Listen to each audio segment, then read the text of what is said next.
Hello and thanks for watching Gary Teaches Maths. I'm continuing to go through the Edexcel 2019 higher tier paper, and this is paper 2, which is a calculator paper. So we're on question 9, and this is a question about ratios of areas and lengths. And we're told that in this question we've got a circle B and its circumference is 90% of the circumference of circle A, and we're being asked to find the ratio of the areas of circle A to circle B. And to do this, what we need to know is the way that area ratios and length ratios relate to each other. So we could say that if we have two shapes and the ratio of the lengths is in the ratio A to B, then the ratio of areas is actually in the ratio A squared to B squared. And in fact, if we were dealing with a question requiring volumes, well, for volumes, it's actually A cubed to B cubed. And so this is the information that we need to know in order to be able to answer this question. So we're told that the circumference here of circle B is 90% of the circumference of circle A. So that is actually a length. The circumference is a length because it's the distance all the way around the circle. And we can say, well, if circle B is 90% of circle A, could call circle A 100% then. So the ratio of the lengths, or in fact circumferences, of A and B is 100 to 90. So this is the lengths. And we could simplify that ratio just by calling it 10 to 9, just by dividing both of them by 10 to get our simplest form of that ratio. So what we're being asked is, what's the ratio of the areas? So following the rules here on the right, if the lengths are in the ratio A to B, then the areas are in the ratio A squared to B squared. So all I need to do is actually square both of these numbers. So the ratio of areas is actually 100 to 81. And that's actually in its simplest form because that won't break down at all. And that's done. That's part A completed.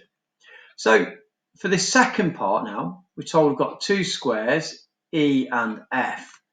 And we're told that the sides of square E, so here's square E, so the sides of square E are E, and for the other one, we've got, I'll actually do this the other way around. We'll call this one F because it says that square E is the bigger one actually. So say E is the one that's bigger. So we'll call this one square F, and we'll call this one square E, and this has got sides of E. So there's our two squares. So it says the area of square E is 44% greater than the area of square F. So again, we can use this relationship between the ratios of lengths, areas, and volumes. So we're told that for the areas,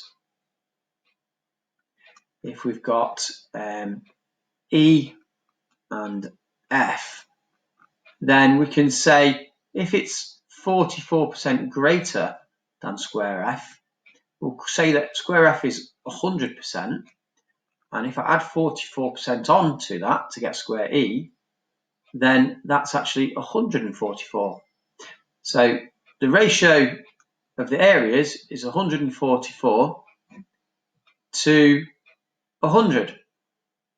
And if I want to now go from that to the ratio of lengths, because this is what we're after the ratio of E to F, so the lengths, then what I can do is, because this is areas are in the ratio of squares, then to go from area to length, we need to square root. So we need to square root the ratio to get to this one. So we need to do a square root of both of these two numbers. So the ratio of lengths is the square root of 144 to the square root of 100. and that will give me square root of 144 is 12, and square root of 100 is 10. And if we just simplify that a little more, we get that it's 6 to 5. And that's it. We've completed the question. So I hope that's been helpful to you. If it has, please like our video and subscribe to our channel, which is Gary Teaches Maths. And also visit our website, which is bestmathstutors.co.uk. And that's actually appearing, here we are, at the top left of the screen. Thanks for watching.